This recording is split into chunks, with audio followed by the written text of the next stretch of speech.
मूर्तिजापूर रोडवर असलेल्या यमुना बिझनेस सेंटरचे रस्त्यावरचे पार्किंग मुख्य रस्त्यावर अडथळा ठरत होते। याविषयीची बातमी RRC न्यूजने प्रसारित केली होती।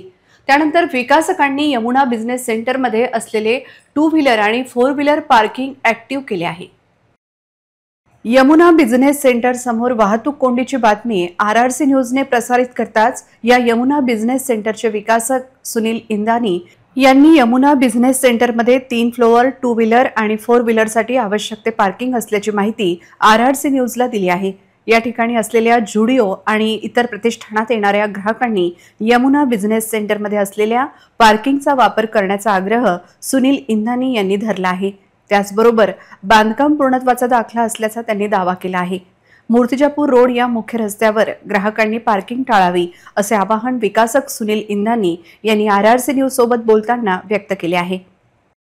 पण आपल्या बिल्डिंग मध्ये 3 फ्लोअरच्या बेसमेंट मध्ये पार्किंगची प्रशस्त व्यवस्था केलेली आहे।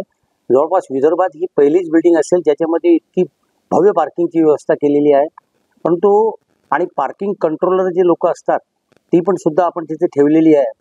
पण सामान्य जनतेला मी या माध्यमातून हात जोडून नम्र विनंती करतो की त्यांनी पार्किंगमध्येच आपल्या गाड्या लावाव्या, जेणेकरून सामान्य जनतेला त्रास होणार नाही। आपण इथे खरेदी करायला आला आहे, आपण खरेदीचा आनंद घ्या, पण पार्किंग किंवा आपल्या चुकीमुळे सामान्य जनतेला त्रास होऊ नये याची काळजी घ्यावी अशी मी आपल्याला विनम्र विनंती करतो।